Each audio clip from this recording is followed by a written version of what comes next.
The clutch derailleur is actually nearly 10 years old this year, and I think it works so well, it's really easy to take it for granted.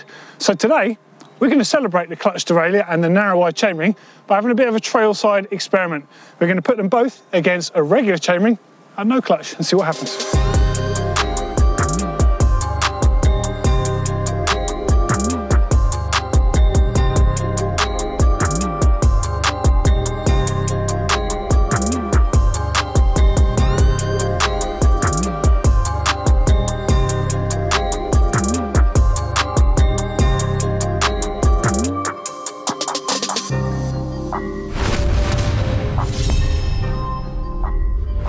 Mountain bikes used to be rattly old things. They'd always be clicking and clanging as you rode them on off-road terrain.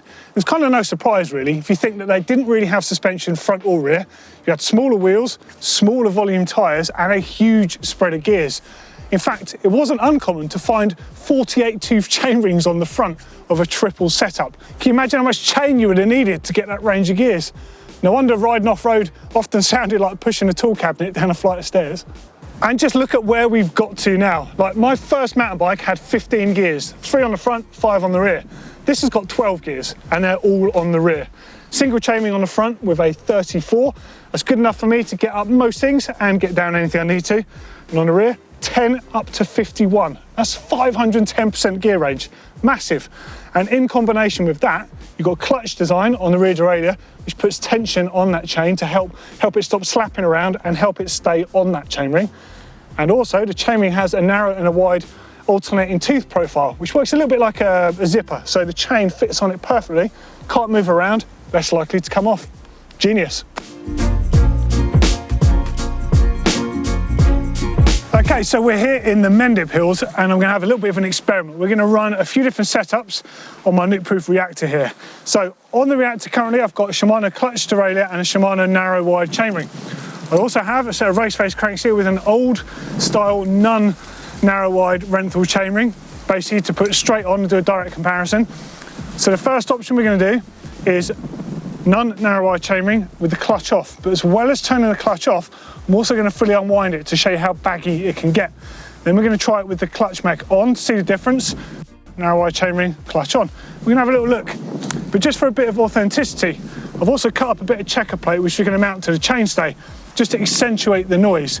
Bearing in mind that this is a modern bike and it's got built-in rubber chainstay protector, it's incredibly silent. I just want to emphasise just how noisy things used to be. Let's get going, shall we? Welcome to Dodd's Woodland Bike Shop. I'll tell you, that's one of my favourite tools, by the way. Really good for taking off these little preload caps on the Shimano cranks. Brilliant. Let's just get this Shimano crank off. I'm going to get this race face one on with, hopefully that'll slide out. Oh, don't even need my mallet. Okay, so I'm just about to chuck on this race face crank onto my bike that has a nun narrow wide chainring, so a conventional chainring. Now it's a Renthal chainring, really good quality chainring, nothing to say about that. It's just not a narrow wide profile, so you would need to use a chain guide with that if you're running this today. Now, just something to emphasize is we used to have to run chain guides all the time, unless if you're taking off chain rings to basically run a 1x or a 2x setup, you'd leave your derailleur on there, and when the chain did jump off, it was always an inevitability, you could just use the derailleur to shift it back on again. Otherwise, you're stuck using the chain guide. Either way, it's all additional things on a bike. Now, if you just look up close at the chainring teeth profile, you'll see that these are a lot shallower. On a narrow wide style chainring, whatever the brand, the teeth are much longer. They protrude all the way through the actual chain. That's one of the secrets to keeping the chain on. Another one, of course, is the actual alternating narrow and wide profile. Now, really, it's SRAM we have to thank for this, because they brought out the first narrow wide chainring in 2012 on their XX1 transmission, which also had a clutch derailleur on there. Now, the fact that it had a chainring on there that you didn't need to have anything else on there to keep the chain on was pretty much like witchcraft at the time. And I remember the first few test rides I went on as a journalist, I actually took a chain guide in my backpack because I didn't trust it. But I've never gone back. It's brilliant. So it's actually Shimano we have to thank for the clutch derailleur, which came out in 2011, starting at the XTR level. Classic Shimano, bring it in at the top end and let the technology filter down. It's a really simple system. So on the inside here, I'll take this cover off in a minute. It's basically a clutch, and you've got a lever here to adjust it, whether it's on or off. Now on position, you'll see it's got friction here. And as we all know, the bottom of the chain is the most crucial bit to make sure it's tight, because chain unravels from the chain ring. So that's really the key to how these work. Again, notice how it's got natural friction on there. If I turn it off, you see there's far less. You see how baggy that is at the front. So the chain, what will really happen, oh, by the way, in case you're wondering, the GoPro, part of the experiment, you have to deal with that. So part of this is you just naturally see the chain will come off. I'm actually mildly anxious about this because I've got horrible memories of running setups like this in the past and the chain coming off, and you forget about it, you go to pedal, only goes one way, doesn't it? Right, so if I'm very careful here so I don't lose these screws, I'm just going to show you what the clutch looks like on the inside. So on older Shimano clutch derailleurs, you used to have to remove this cover to adjust it, but helpfully on the new one, I've got a little port here that's just covered up. It gives you access to adjust the clutch.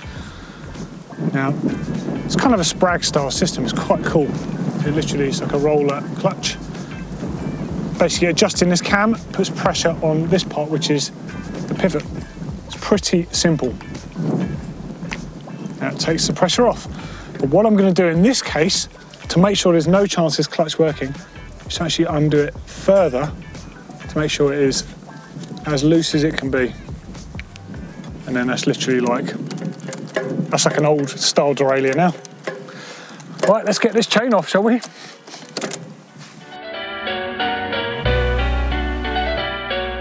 Okay, no narrow wide, no clutch, and no chain guide either.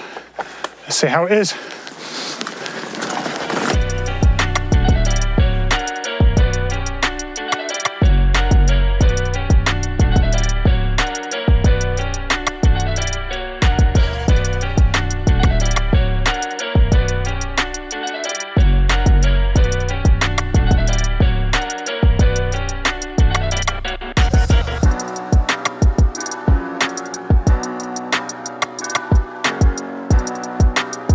Literally trying everything to get the chain to drop off. Quite surprised how difficult it is, but it has finally dropped off. Annoyingly, you weren't flipping watching when it happened, so I've got to go again to make it come off, and still pretty scared about it.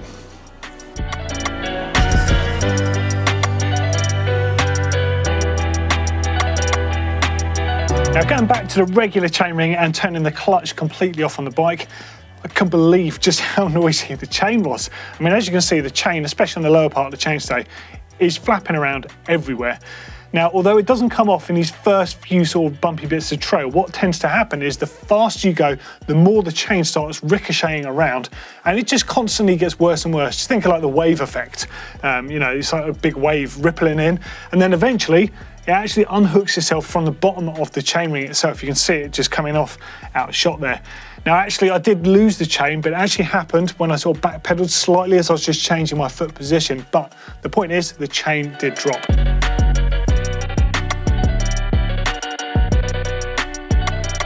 Okay, so this run, I'm using the non-narrow wide chainring, a regular chainring. I've also got that bit of metal strapped on the chainstay so you can hear the slapping around, and I'm going to be using the clutch mech. So this, we're going back to 2011 here, so you can have clutch mechs, but no narrow wide yet. Of course, in those days, you'd be crazy if you weren't running a chain guide, because the chain is probably going to come off, and, well, we'll find out about that in a minute, won't we? All right, let's go and see what it's like.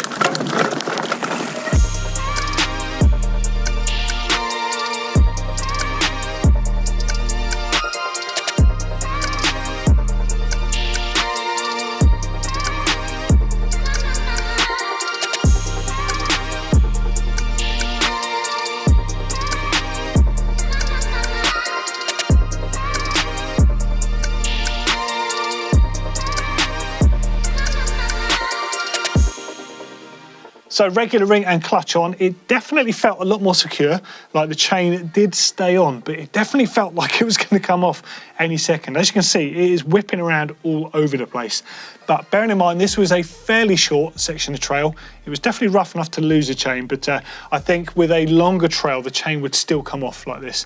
However, the clutch mech, it worked admirably. This is narrow wide chainring clutch derailleur with the clutch.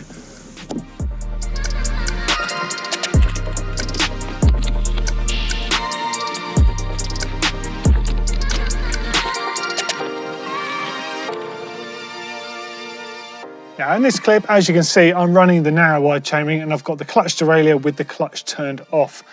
Now, something important to say that I might not have touched on enough, that even by turning the clutch off, the clutch derailleur, the spring on it is still a fair bit stronger than a regular derailleur. So although the chain is smashing around loads here and it's not coming off, it's not just the chainring here to thank. Now, of course, when I turn the clutch on, really there's no chance of this chain coming off, unless it's a real extreme situation. But as we're proving here, the combination work amazingly. And actually, the lead thing that really seems to make a difference here is that chainring. It's phenomenal. Now, as we already know, the narrow wide and the clutch on situation just works. It's the ultimate pairing together. Now, we didn't lose the chain with the regular chainring and the clutch on, but here you can see just how effective the narrow wide is in making sure the chain doesn't unravel. Now, you can see it bouncing up and down and coming off a few of the teeth at the bottom, but really the long teeth in combination with the profile of them, it's just unreal how well it hooks the chain on. I mean, there's no chain guide on this bike and I'm not paying any attention to riding smoothly. I'm just hitting the trail rough. And as expected, it stays on. It's such a confidence-inspiring system. Well, that was a pretty good little experiment. Actually, I'm kind of surprised how well the clutch held the chain on with that regular chainring, but it just proves how good a clutch derailleur actually works. And really, it does mean that you do need the entire system, because even though at the lower speeds on the rougher stuff, the chain wasn't coming off, as soon as I kept on riding, high frequency hits, just going a bit quicker, the chain was just starting to move so much, it would just unravel itself. So it just proves that the system does work so well. I've got to say, massive thanks to Shimano for developing that clutch in the first place, and for SRAM to develop it alongside and also come out with that narrow wide chainring system, because it's just amazing. It works so well, and it really does mean that you can ride in any terrain. You don't have to worry about your chain dropping, and it's so silent as well. Bikes really have changed. Now, don't go thinking that you need to start upgrading to this stuff straight away if you've not got it on your bike. Just bear in mind your transmission really is consumable part. So when it does wear out, hopefully you've got enough money by that point to upgrade. And just think, you don't need to spend that much money. Shimano, for example, even at their base level at Derailleur, has an excellent clutch derailleur. So it's not that much and you get great performance from it. And if you have any suggestions for trailside experimental videos for us to make, let us know in those comments. We'd love to know.